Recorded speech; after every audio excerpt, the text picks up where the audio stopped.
നമസ്കാരം, ആർ.ജെ. ശ്രീയാണ്. ഇന്ന് പരിചയപ്പെടാൻ പോകുന്ന വീടെന്ന് പറഞ്ഞാൽ 1700 സ്ക്വയർ ഫീറ്റ്, ഏകദേശം 9 സെൻറ്റോളം വരുന്ന സ്ഥലത്ത് പണിതൊരു വീടാണ്. ഇതാണ് വീട്. വീടിൻ്റെ പ്രൈസ് ഏകദേശം വരുന്നത് ഒരു 65 ലക്ഷത്തിനടുത്ത് വരും. പ്രൈസ് നെഗോഷ്യബിൾ ആണ്. എന്നാലും ഞാൻ വീടിൻ്റെ കാര്യങ്ങളൊക്കെ ഒന്ന് പരിചയപ്പെടുത്തി തരാം. ഇതാണ് പണി തീർന്ന് കിടക്കുന്ന വീടാണ്. കയറി താമസമൊക്കെ നടത്താൻ ആഗ്രഹിക്കുന്ന, പെട്ടെന്നൊരു വീട് വാങ്ങാൻ ആഗ്രഹിക്കുന്നവർക്കൊക്കെ ചൂസ് ചെയ്യാൻ പറ്റുന്നൊരു വീടാണ്. ഫുള്ള് വീട് നോക്കുകയാണെങ്കിൽ ഫുള്ള് LED സെറ്റ് ചെയ്തിട്ടുണ്ട്. നമുക്ക് പകൽ പോലും LED ലൈറ്റൊക്കെ ഓപ്പൺ ചെയ്തിട്ടുണ്ട് കേട്ടോ, കാണാൻ പറ്റും. ഇവിടെ വീടിൻ്റെ ഒരു തുടക്കത്തിൽ നമുക്ക് കയറി വരുമ്പോൾ തന്നെ ഒരു ഒരു നല്ലൊരു ഫീൽ കിട്ടുന്ന രീതിയിൽ നല്ല രീതിയിൽ പുല്ല് വെച്ച് പിടിപ്പിച്ചിട്ടുണ്ട്, 2 ചെടികൾ പിടിപ്പിച്ചിട്ടുണ്ട്. മുകളിലേക്ക് നോക്കുകയാണെങ്കിൽ നമുക്ക് അത്യാവശ്യം മുകളിൽ നല്ല സൺലൈറ്റ് ഒക്കെ കിട്ടാവുന്ന രീതിയിൽ സെറ്റ് ചെയ്തിട്ടുണ്ട്. എനിക്ക് തോന്നുന്നു ഇത് വേണമെങ്കിൽ നമുക്ക് ഒരു ചെറിയൊരു പോണ്ട് രീതിയിൽ സെറ്റ് ചെയ്ത് കഴിഞ്ഞാലും കുറച്ചുകൂടി മനോഹരമായിരിക്കും എന്ന് തോന്നുന്നു. ബ്ലാക്ക് കളറിലാണ് ഈ പറയുന്നൊരു ഫ്രണ്ടിൽ കയറുമ്പോൾ നമുക്ക് ആ ഒരു ഫില്ലറും കാര്യങ്ങളൊക്കെ മനസ്സിലാകുന്നത്. നമുക്ക് വീണ്ടും ഉള്ളിലേക്ക് നോക്കാം. ഫ്രണ്ടിലേക്ക് നോക്കാൻ നേരത്ത് ആ ഒരു വുഡ് ഫിനിഷ് മെയിൻറ്റെയിൻ ചെയ്തിട്ടുണ്ട്. തേക്ക് ചെയ്തിരിക്കുന്നതാണ്. ഈ പറയുന്ന 3 വിൻഡോ ആയാലും കതകായാലും തേക്ക് ചെയ്തേക്കുന്നതാണ്. ഇവിടെ സ്റ്റെയിൻലെസ് സ്റ്റീലിൻ്റെ ഒരു ഡിസൈനും കാര്യങ്ങളൊക്കെ കൊടുത്തിട്ടുണ്ട്. പാല് തുറന്ന അകത്തേക്ക് കയറുകയാണെങ്കിൽ ജസ്റ്റ് നോക്കിയോ, ഇവിടെ ഒരു കണ്ണാടി കാര്യങ്ങളുണ്ട്. നമ്മൾ വീട്ടിലേക്ക് കയറി വരുമ്പോൾ നമ്മുടെ ഫേസൊക്കെ എങ്ങനെയാണെന്ന് പെട്ടെന്ന് നോക്കി ഒന്ന് അറേഞ്ച് ചെയ്യാൻ പറ്റും കേട്ടോ. ഞാൻ നോക്കി സെറ്റ് ചെയ്യട്ടെ. ഓക്കെ, അകത്തേക്ക് കയറി കുറേ സ്വിച്ച് വെച്ചിട്ടുണ്ട് കേട്ടോ. നമ്മൾ ചറവറ കുറേ സ്വിച്ചുകൾ കാര്യങ്ങളൊക്കെ നമുക്ക് കാണാൻ പറ്റും. ഫാനിൻ്റെ ആയാലും റെഗുലേറ്റർ കാര്യങ്ങളൊക്കെ നമുക്ക് നോക്കി കാണാൻ പറ്റും. അതൊന്നും സെറ്റ് ചെയ്തിട്ടില്ല, പക്ഷേ സീലിംഗിൽ നല്ല രീതിയിൽ LED വർക്കുകൾ കാര്യങ്ങളൊക്കെ കംപ്ലീറ്റ് ചെയ്തിട്ടുണ്ട്. ഫർണിച്ചർ കാര്യങ്ങളൊന്നും അറേഞ്ച് ചെയ്തിട്ടില്ല. പാർട്ടീഷൻ വരുന്നത് സാധാരണ ലിവിംഗ് റൂമിൽ ആ പറയുന്ന ഡൈനിങ് ഏരിയയിലേക്ക് ഒരു പാർട്ടീഷൻ വരുന്നുണ്ട്. പക്ഷേ ഈ പാർട്ടീഷൻ വേറെ രീതിയിലേക്കാണ് അറേഞ്ച് ചെയ്തിരിക്കുന്നത്. ഇവിടെ ഡ്രോയിങ് റൂം ഈ രീതിയിൽ അറേഞ്ച് ചെയ്തിട്ടുണ്ട്. ഇവിടെ ഒരു TV സ്റ്റാൻഡ് കാര്യങ്ങൾ വരുന്നുണ്ട്. ഇപ്പോഴത്തെ പുതിയ ട്രെൻഡ് അനുസരിച്ചിട്ട് വയറ് കാര്യങ്ങൾ പുറത്തേക്ക് കാണാത്ത രീതിയിൽ അറേഞ്ച് ചെയ്തിട്ടുണ്ട്. താഴത്തേക്ക് നോക്കുകയാണെങ്കിൽ കബോർഡിൽ പറഞ്ഞ സെറ്റപ്പ് ബോക്സ് അങ്ങനെയുള്ള കാര്യങ്ങളും സ്വിച്ച് ബോർഡുകൾ കാര്യങ്ങളൊക്കെ ഇതിൻ്റെ ഉള്ളിലേക്ക് വരാവുന്ന രീതിയിലും സെറ്റ് ചെയ്തിട്ടുണ്ട്. അതിൻ്റെ മുകളിൽ LED കൊടുത്തിട്ടുണ്ട്. 3 LED ആണ് കൊടുത്തിരിക്കുന്നത്. ഇതിനകത്ത് LED ഒന്നും കൊടുത്തിട്ടില്ല. എന്നാലും 3 LED ലൈറ്റ് അത്യാവശ്യം താഴെ വരെ കിട്ടാവുന്ന രീതിയിലാണ് അറേഞ്ച് ചെയ്തിരിക്കുന്നത്. മുകളിലേക്ക് നോക്കുകയാണെങ്കിൽ LED ലൈറ്റിങ്ങിൻ്റെ ഒരു വമ്പൻ കാര്യങ്ങളോട് ചെയ്തിട്ടുണ്ടെന്ന് പറയാൻ പറ്റും. ബ്ലൂ ഉണ്ട്, യെല്ലോ ഉണ്ട്, വാം വൈറ്റ് ഉണ്ട്, വൈറ്റ് ഉണ്ട്. ആ 3 രീതിയിലും ചെയ്തിട്ടുണ്ട്. പിന്നെ ഒരു രസത്തിന് വേണ്ടിയിട്ട് 2 ലൈറ്റ് നിന്ന് നടുക്കൊരു ഫാൻ വരുന്ന രീതിയിലാണ്. പാർട്ടീഷൻ ഞാൻ പറഞ്ഞല്ലോ, പാർട്ടീഷൻ ഇവിടെയായിട്ടാണ് വരുന്നത്.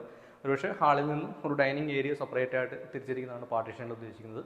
പാർട്ടീഷനിൽ അത്യാവശ്യം സാധനങ്ങളൊക്കെ വെക്കാവുന്ന, കുറച്ച് വലിപ്പമുള്ള ഗസ്റ്റിനൊക്കെ കാണാൻ പറ്റുന്ന ഒരു നല്ല രീതിയിലുള്ള സാധനങ്ങളൊക്കെ വെക്കാവുന്ന രീതിയിലാണ് പാർട്ടീഷൻ്റെ ഒരു കാര്യം എന്ന് പറയുന്നത്. ഓക്കെ, അതൊക്കെ നോക്കുകയാണെങ്കിൽ വാഷ് ഏരിയ ആണ്. വാഷ് ഏരിയയിൽ ഈ പറയുന്ന LED ലൈറ്റ് കാര്യങ്ങളുണ്ട്. വലിയൊരു ഗ്ലാസ് ഉണ്ട്. അതൊരു നല്ലൊരു എടുത്തു പറഞ്ഞൊരു കാര്യമാണ്. വലിയൊരു ഗ്ലാസ്. ഇത് ഓടിൻ്റെയാണെന്ന് തോന്നുന്നു. ഓടിൻ്റെ ഒരു വാൾ ടൈലാണ് ഒട്ടിച്ചിരിക്കുന്നത്. നല്ല രസമുള്ള വാൾ ടൈലാണ് ഒട്ടിച്ചിരിക്കുന്നത്.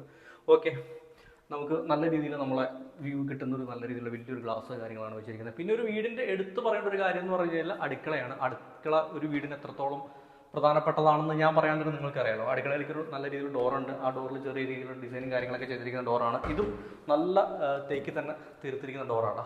അത് എടുത്തുകൊണ്ട കാര്യമാണ്. അലുമിനിയം ഫാബ്രിക്കേഷൻ ആണ് ഈ പറയുന്നത്. ഇത് നല്ലൊരു ഗ്രാനൈറ്റാണ് ഇട്ടിരിക്കുന്നത്. നോക്കിക്കഴിഞ്ഞാൽ അത്യാവശ്യം മോഡുലാർ കിച്ചൻ്റെ ലുക്കിലുള്ള സ്റ്റാൻഡിങ് കാര്യങ്ങളൊക്കെയാണ് ഇതിനകത്തും അറേഞ്ച് ചെയ്തിരിക്കുന്നത്. ബാക്കിയൊക്കെ കോമൺ ആയിട്ടുള്ള കബോർഡ് കാര്യങ്ങളൊക്കെ തന്നെയാണ്. സിങ്ക് ആയാലും സിങ്കിൽ കുറച്ച് കഴുകാൻ വേണ്ടിയിട്ടുള്ള സാധനങ്ങളൊക്കെ അറേഞ്ച് ചെയ്തിട്ടുണ്ട്.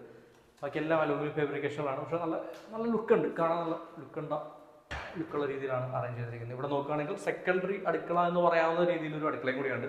ഒരുപക്ഷെ സാധാരണ നമ്മൾ ഏറ്റവും കൂടുതൽ ഉപയോഗിക്കാൻ പോകുന്ന അടുക്കള ഇത് തന്നെയായിരിക്കും. അത് നമ്മുടെ പുകയില്ലാത്ത അടുപ്പാണ്.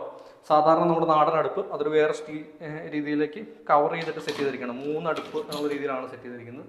2 മെയിൻ അടുപ്പും അത്യാവശ്യം വെള്ളമൊക്കെ ചൂടാക്കാൻ വേണ്ടിയിട്ടൊരു അടുപ്പ് എന്നുള്ള രീതിയിലാണ് ഇത് സെറ്റ് ചെയ്തിരിക്കുന്നത്. അപ്പോൾ അതും നല്ല രീതിയിലായിട്ട് പോകുന്നുണ്ട്. ഇപ്പോൾ നോക്കുകയാണെങ്കിൽ നമുക്ക് പുറത്തേക്ക് ഇറങ്ങി നോക്കാം. അടുക്കള വാതിൽ തുറന്ന് പുറത്തേക്ക് ഇറങ്ങി കഴിഞ്ഞാൽ വിശാലമായൊരു എറയുണ്ട്. വിശാലമായൊരു എറയത്ത് നമുക്ക് ഇവിടെ ഒരു വാഷിംഗ് മെഷീൻ സെറ്റ് ചെയ്യാവുന്ന രീതിയിലുണ്ട്. വാഷിംഗ് മെഷീൻ്റെ പ്ലഗ് കാര്യങ്ങളൊക്കെ ഇതുണ്ട്. വേസ്റ്റ് വാട്ടർ കളയാൻ വേണ്ടിയിട്ടൊരു ഓപ്പണും കാര്യങ്ങളൊക്കെ ഇവിടെ ഇട്ടിട്ടുണ്ട്. പിന്നെ നോക്കുകയാണെങ്കിൽ മിറ്റം അത്യാവശ്യം അടുക്കള കൃഷിയൊക്കെ ചെയ്യാൻ പറ്റുന്ന മിറ്റമാണ്. നമ്മൾ ആദ്യം പറഞ്ഞ പോലെ ഈ തവണ ഇവിടെ നിൽക്കുന്നത് മാവാണ്, പ്ലാവല്ല. മാവ് ഏതായാലും പൂത്തിട്ടുണ്ട്, ചെറിയ മാവാണ് പൂത്തിട്ടുണ്ട്. അത്യാവശ്യം അടുക്കള കൃഷിക്കുള്ള ഓപ്പും കാര്യങ്ങളൊക്കെ ഇവിടെയുണ്ട്. മുകളിലേക്ക് കയറാൻ വേണ്ടിയിട്ടൊരു സ്റ്റെയറും കാര്യങ്ങളും പുറവശത്ത് തന്നെ അറേഞ്ച് ചെയ്തിട്ടുണ്ട്. അത്യാവശ്യം നല്ല ഏരിയ ഉണ്ട്. തുണി അലക്കാനായിട്ടുള്ള സൗകര്യമാണെങ്കിലും ഇവിടെ അറേഞ്ച് ചെയ്തിട്ടുണ്ട്. അത്യാവശ്യം നല്ല ഏരിയ ഉണ്ട്. പിന്നെ പറമ്പാണ്, അത്യാവശ്യം നല്ല കാറ്റും കാര്യങ്ങളൊക്കെ കിട്ടുന്നുണ്ട്. പക്ഷേ എന്നാലും ഞാൻ വേർത്തിട്ടുണ്ട്, നമ്മുടെ കാലാവസ്ഥയുടെയാണ്. ഓക്കെ, നമുക്ക് വീടിൻ്റെ അകത്തേക്ക് പോകാം. നല്ല ചൂടാണ്, ഒരു രക്ഷയില്ല. ഇതിൽ നമുക്കിനി അടുത്ത ബെഡ്റൂമിലേക്ക് പോകാം. 4 ബെഡ്റൂമാണ് ഈ വീടിനുള്ളത്. ഫസ്റ്റ് ബെഡ്റൂം ഇതാണ്. ഈ ബെഡ്റൂമിലേക്ക് കയറുകയാണെങ്കിൽ അത്യാവശ്യം നല്ല സ്പീഷ്യസ് ആയിട്ടുള്ള ബെഡ്റൂം എന്ന് പറയാൻ പറ്റും. സാധാരണ ഇപ്പോൾ ട്രെൻഡിങ്ങിനനുസരിച്ചിട്ട് വീട്ടിലേക്ക് നമുക്ക് നൈറ്റ് ലൈറ്റ് കിട്ടുന്ന രീതിയിൽ ഒരു LED ലൈറ്റ് നമുക്ക് കയറി വരുമ്പോൾ തന്നെ സെറ്റ് ചെയ്തിട്ടുണ്ട്. അത്യാവശ്യം നല്ല ലൈറ്റ് ഉണ്ട്, LED ലൈറ്റാണ്. പിന്നെ സ്വിച്ച് ബോർഡ് കാര്യങ്ങളുണ്ട്. എല്ലാ വാളിലും സ്വിച്ച് കിട്ടാവുന്ന രീതിയിൽ സ്വിച്ച് ബോർഡും കാര്യങ്ങളുണ്ട്. കാരണം കട്ടിലിൽ നമ്മൾ എവിടെയാണ് കട്ടിൽ അവിടെ നിന്ന് കയ്യെത്തും ദൂരത്ത് സ്വിച്ച് വേണമല്ലോ ലൈറ്റ് ഇടാനൊക്കെ ആയിട്ട്. അപ്പോൾ അതിനുള്ള രീതിയിൽ എല്ലായിടത്തും ചെയ്തിട്ടുണ്ട്, എല്ലാ വാളിലും കിട്ടിയിട്ടുണ്ട്. പിന്നെ നമുക്ക് നോക്കുകയാണെങ്കിൽ വാഷ്റൂമാണ്. വാഷ്റൂമും അത്യാവശ്യം നല്ല രീതിയിലുള്ള വാഷ്റൂമാണ്. വാഷ്റൂമിലേക്ക് നോക്കുകയാണെങ്കിൽ വാഷ്റൂമിൻ്റെ സ്വിച്ചും കാര്യങ്ങളാണ്. ലൈറ്റ് കാര്യങ്ങൾ സെറ്റ് ചെയ്തിട്ടില്ല. ഓക്കെ, നല്ല ക്വാളിറ്റിയുള്ള മെറ്റീരിയൽസ് ആണ് വാഷ്റൂമിൽ ഉപയോഗിച്ചിരിക്കുന്നത്. നോക്കി കഴിഞ്ഞാൽ മനസ്സിലാവും, നല്ല ക്വാളിറ്റിയുള്ള മെറ്റീരിയലും കാര്യങ്ങളാണ് വാഷ്റൂമിൽ ഉപയോഗിച്ചിരിക്കുന്നത്. ഓക്കെ, ഇവിടെ ഒരു കബോർഡ് കൊടുത്തിട്ടുണ്ട്. അതും അലൂമിനിയത്തിൽ ചെയ്തിരിക്കുന്ന അലൂമിനിയം ഫെറോസൺ സ്ലാബ് കൊണ്ട് ചെയ്തിരിക്കുന്ന അലൂമിനിയം. ഇനി നമുക്കിതാ വീട്ടിൽ നമ്മൾ തിരിച്ച് ഡൈനിങ് ഏരിയയിലേക്ക് എത്തിക്കുകയാണ്. ഡൈനിങ് ഏരിയയിൽ നിന്ന് ഹാളിലേക്ക് പോവുകയാണ്. ഹാളിൽ നിന്ന് പിന്നെ അടുപ്പിച്ചാണ് 3 ബെഡ്റൂമുകൾ വരുന്നത്. 1, 2, 3 ബെഡ്റൂമുകൾ അടുപ്പിച്ചാണ്. ഒരെണ്ണം അത്യാവശ്യം നല്ല കൂടുതൽ സ്പേസ് ആണ്, ഏറ്റവും കൂടുതൽ സ്പേസ് ഉള്ള ബെഡ്റൂം ഇതാണെന്ന് തോന്നുന്നുണ്ട്. ഇവിടെയും ഈ പറയുന്ന രീതിയിൽ എല്ലാ കാര്യങ്ങളും അറേഞ്ച് ചെയ്തിട്ടുണ്ട്. സ്വിച്ചസ് എല്ലായിടത്തും നമുക്ക് സ്വിച്ച് കിട്ടാവുന്ന രീതിയിലാണ്. വാഷ്റൂമിലേക്ക് കയറാൻ നേരത്ത് നമുക്ക് സ്വിച്ച് കൈകൊണ്ട് ഓപ്പൺ ചെയ്തിട്ട് കയറാവുന്ന രീതിയിൽ സെറ്റ് ചെയ്തിട്ടുണ്ട്. ലൈറ്റ് കാര്യങ്ങളൊക്കെ സെറ്റ് ചെയ്തിട്ടുണ്ട്. ഇത് മറ്റൊരു കളർ ടോണിലുള്ളൊരു വാഷ്റൂം ഏരിയ ആണ്. ഇതിനെ നോക്കുകയാണെങ്കിൽ ഇനി 3ാമത്തെ ബെഡ്റൂമിലേക്കാണ് നമ്മൾ പോകുന്നത്. ഇപ്പോൾ കണ്ട ബെഡ്റൂമിൻ്റെ നേരെ തൊട്ടടുത്ത് തന്നെയാണ് വരുന്നത്. ഏകദേശം സെയിം തന്നെയാണ് ഡിസൈൻ എന്ന് പറയാൻ പറ്റും. കയറി വരുമ്പോൾ തന്നെ നമുക്ക് ഈ പറയുന്ന ഡ്രസ്സിങ് യൂണിറ്റ് ഇത് അവിടെയുണ്ട്. അത് ഈ പറയുന്ന അലൂമിനിയം ഫാബ്രിക്കേഷൻ ചെയ്ത ഡ്രസ്സിങ് യൂണിറ്റാണ്. ഉള്ളിൽ ഫെറോ സിമെൻ്റാണ് ചെയ്തിരിക്കുന്നത്.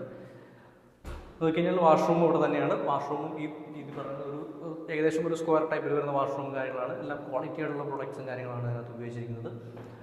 ഓക്കെ, വാഷ്റൂം കഴിക്കാൻ ബെഡ്റൂം ഇതാണ്. അത്യാവശ്യം നല്ല സ്പേസ് ഉള്ള ബെഡ്റൂമാണ്. നമുക്ക് സ്വിച്ചസ് എല്ലായിടത്തും സ്വിച്ചസ് നമുക്ക് കിട്ടാവുന്ന രീതിയിൽ അറേഞ്ച് ചെയ്തിട്ടുണ്ട്. ഓക്കെ, നമുക്ക് പുറത്തേക്കാവും. പിന്നെ നമ്മുടെ ഏറ്റവും ലാസ്റ്റ് ബെഡ്റൂമാണിത്. ഇത് അത്യാവശ്യം സ്ക്വയർ ഷേപ്പിലാണ്. ബെഡ്റൂമിൻ്റെ ഷേപ്പ് തന്നെ ഒരു സ്ക്വയർ ഷേപ്പിലാണ്. മറ്റ് 2 ബെഡ്റൂം കുറച്ച് ലെങ്ത് ആയിട്ടുള്ള ബെഡ്റൂമായിരുന്നു. ഇവിടെയും സ്വിച്ചസും കാര്യങ്ങളൊക്കെ ചെയ്തിട്ടുണ്ട്. നമുക്ക് കാർപോർച്ചിലേക്കാണ് ഇതിനകത്ത് ശരിക്കും നോട്ടം കിട്ടുന്നത്. വീടിൻ്റെ ഫ്രണ്ടിലേക്ക് നല്ല രീതിയിലുള്ള ഒരു വ്യൂ കിട്ടുന്നുണ്ട്. അതുമാത്രമല്ല ഇവിടെയും ഈ പറഞ്ഞ ഡ്രസ്സിങ് യൂണിറ്റ് ഉണ്ട്, വാഷ്റൂമുണ്ട്. വാഷ്റൂമിൻ്റെ നേരത്തെ കണ്ട അതേ കളർ കോമ്പിനേഷൻ തന്നെയാണ് വാൾ ടൈൽ കാര്യങ്ങളൊക്കെ ചെയ്തിരിക്കുന്നത്. ഡിസൈനിൽ ചെറിയ ചേഞ്ചസ് വരുത്തിയിട്ടുണ്ട്. കളർ ടോൺ സെയിം ആയിട്ടുള്ള കളർ ടോൺ കാര്യങ്ങളൊക്കെയാണ്. പണി തീർന്ന ഇത്തരം വീടുകളുടെ വീഡിയോസായിട്ട് ഇനി വരുന്നതാണ്. നിങ്ങളുടെ സുഹൃത്തുക്കളായിട്ടുള്ള ആളുകൾ പുതിയ വീടുകൾ വാങ്ങാൻ ആഗ്രഹിക്കുന്നവരും പുതിയ വീടുകൾ പണിയാൻ ആഗ്രഹിക്കുന്നവരുമായിട്ടുള്ള ആളുകളുണ്ടെങ്കിൽ അവർക്ക് ഈ വീഡിയോ ഷെയർ ചെയ്ത് കൊടുക്കുമെന്ന് വിചാരിക്കുന്നു. നിങ്ങളുടെ അഭിപ്രായങ്ങൾ തീർച്ചയായിട്ടും രേഖപ്പെടുത്തുമെന്ന് വിചാരിക്കുന്നു. ഇനിയും ഇതുപോലുള്ള വീഡിയോസുമായിട്ട് വരുന്നതാണ്. അപ്പോൾ ഈ ചാനൽ സബ്സ്ക്രൈബ് ചെയ്യുക. നിങ്ങളുടെ സപ്പോർട്ട് ഉണ്ടാകുമെന്ന് വിചാരിക്കുന്നു. ബൈ.